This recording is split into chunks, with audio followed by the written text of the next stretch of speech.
everyday thing. It's an everyday thing. It's an everyday thing when you let your nuts hang. I'm healing, okay, from a traumatic ex-girlfriend wound. It's taking some time. So I don't really be dating. That's why I just be, trying to heal it. But it's one thing that she did in this relationship that I would never be able to get over. I'll never get over it in my whole entire life, okay?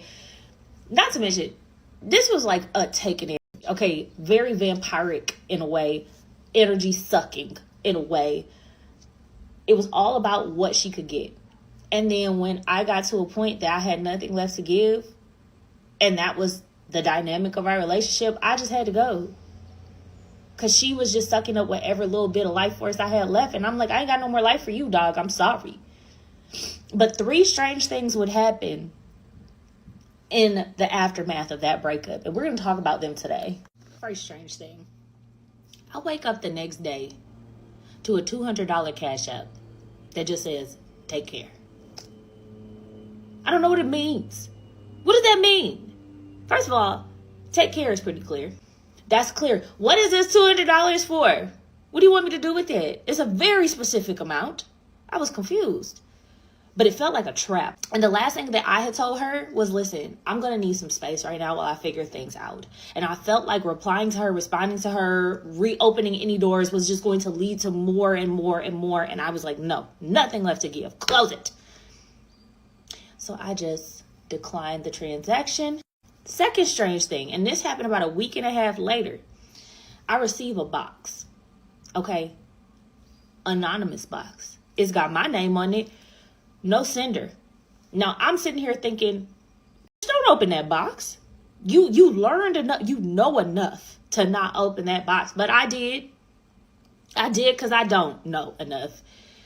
So I opened the box. The first thing I pull out was a packing slip from a brand called Fur for some ingrown hair oil. And on that packet slip, I see her name and address. So I'm like, okay, well, it came from her.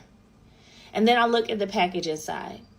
It's a jar of like 100 little notes, little pieces of note paper. I open the jar, I pull one out. Each one has a different affirmation, a positive affirmation on it, right?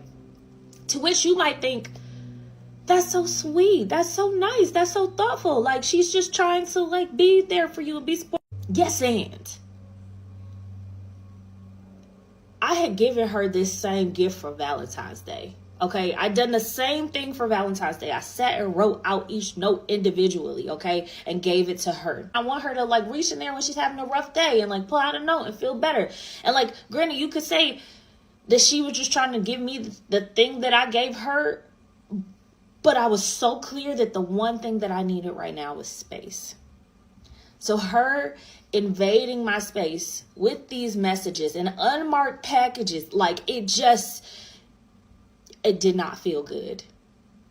So I took the box to the dumpster. The third strange thing, what happened a week after that.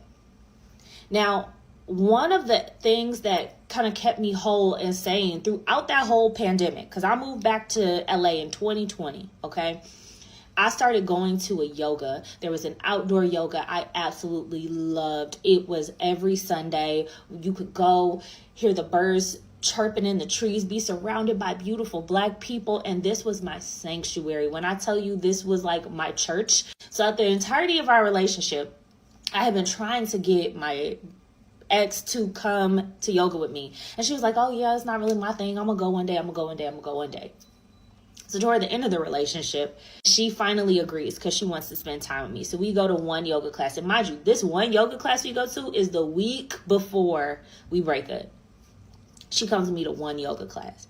So afterwards, I tell her, that wasn't so bad, was it? And she's like, no, it wasn't that bad. It was actually cool. I was like, great. I'm glad you enjoy it. Okay. So fast forward, I'm going to my Sunday yoga to get my peace as I do.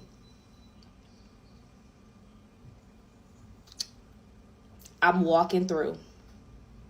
This hoe is here. Why is she here? Looking at me like, number one, this is my spot. Number two, you don't even like yoga. Number three, you've only been here one time. What are you doing here? I try to zen out. I try to use everything I've learned in therapy and in yoga to release this moment and go get my yogi on.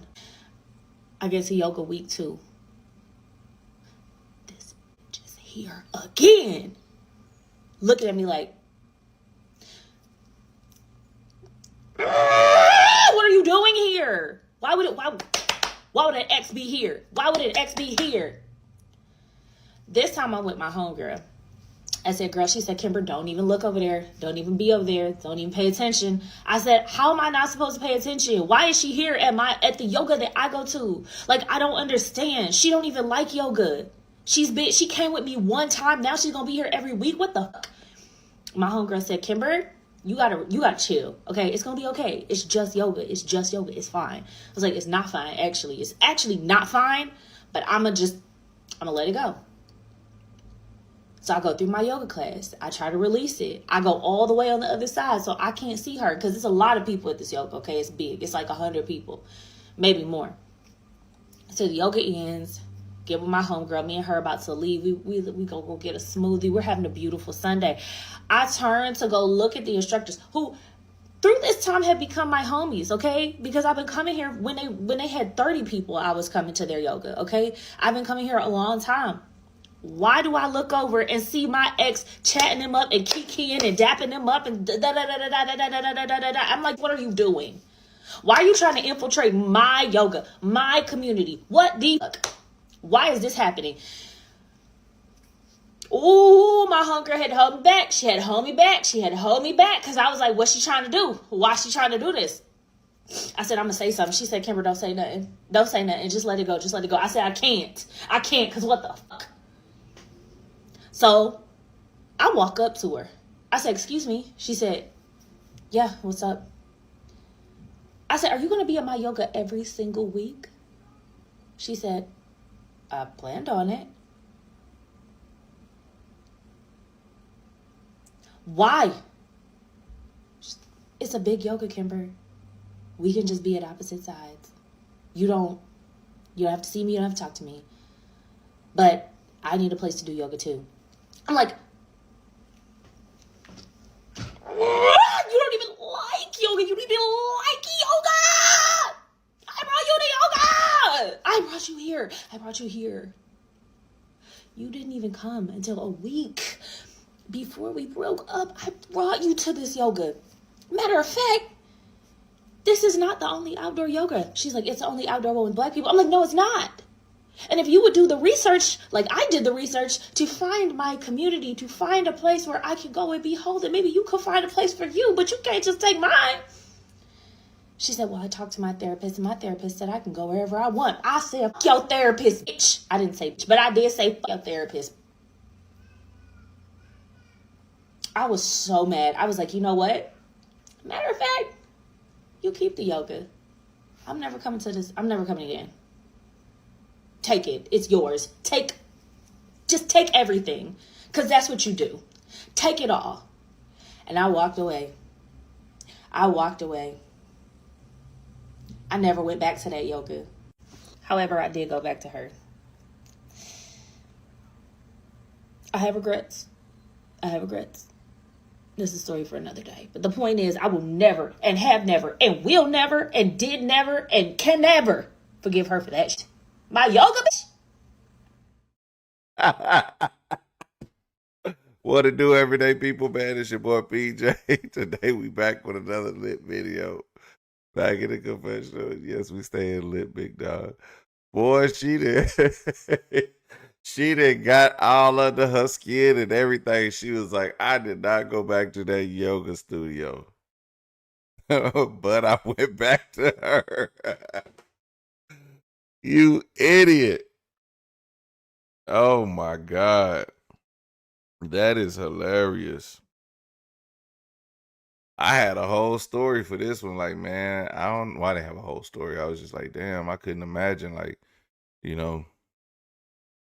I'ma just be honest. I've only taken a few things from exes that um I know more of my exes take stuff from me than I take from them because they don't do anything cool. You know what I'm saying?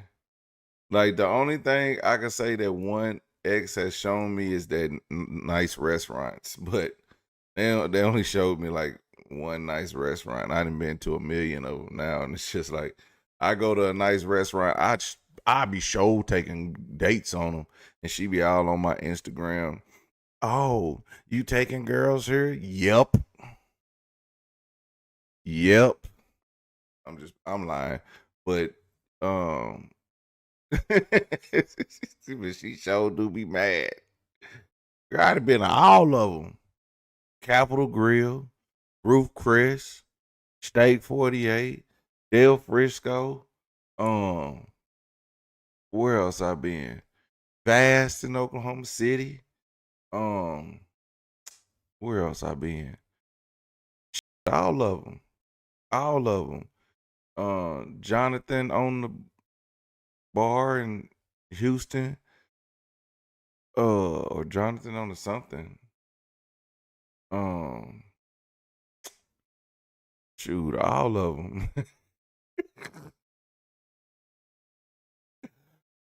Call me Sugar Daddy P. She should have never showed me the finer things in life. McDonald's who? Chili's who? I'm not taking you to Chili's, girl. We going to no boo me.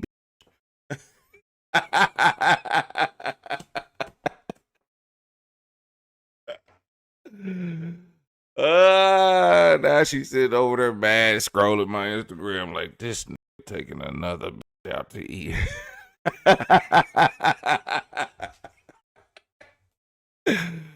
When I was taking her out for waffle fries at the Chick-fil-A.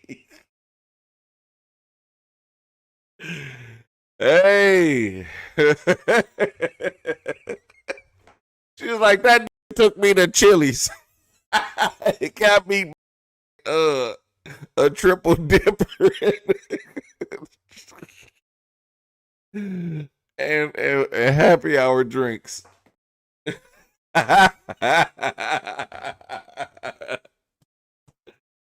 All right, everyday people. If you watch the other dating video, you'll understand that joke right there. But yeah, man. If my ex be going somewhere, I ain't going, dog. I ain't lying. I am not trying to run into my ex nowhere. So for real, for real. So yeah. But I really don't have similar interests. I think because she's a lesbian, it makes sense that her girlfriend would try to get her back that way by doing things she's interested in, because that's what narcissists do. Okay, when you with a narcissist and they know you, they losing you, they're gonna try to take over everything that you did. Okay, and that's what happened. So her narcissist ex was like, "Oh, okay, she thinks she can get rid of me. Well, I'm just gonna use this as an excuse to be in her face until she takes me back," and it worked because she took her back. If you infiltrate my nighttime tea cafe after a breakup, you catching the fade. That's my peaceful place. That's the thing. Like, if that's her peaceful place, you gotta catch the fade. If yoga's her peaceful place, you gotta catch the fade. Honey Mama says if you come to her nighttime tea cafe, she gonna put some paws on you. You know what I'm saying? For real, for real. But you know what? I ain't gonna lie, man. See, but what I do, hey, I do, like I said, I do take women to similar dates because I don't be trying to spend a bunch of money on women. So, if these women know, they know my good food spots, they be like, damn, I don't want to go to that spot even though that food was good.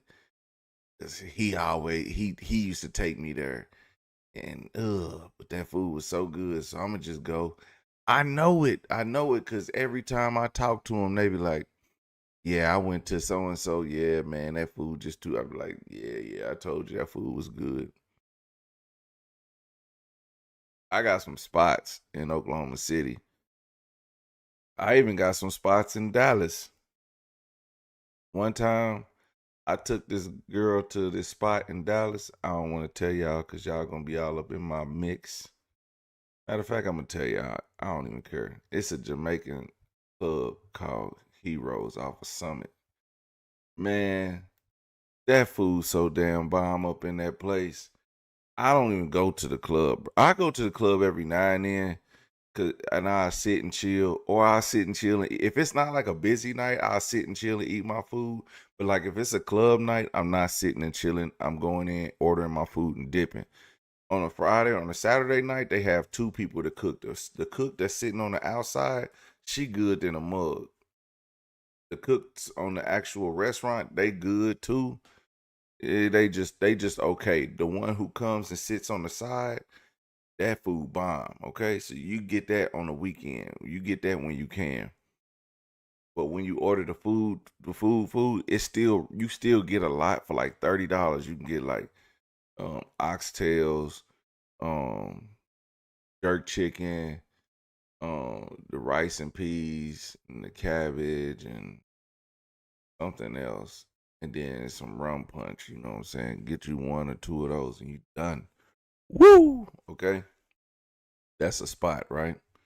So yeah, I told a chick about that one time, right? Bam, I'm back in Dallas like a month later. Walking up in there, guess who up in there with another? I must have said,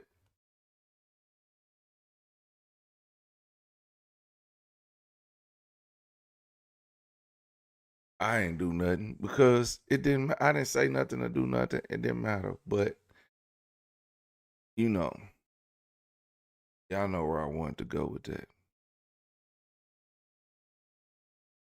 But but the place is bomb. That place is so bomb that she had to take her new to the place. Okay.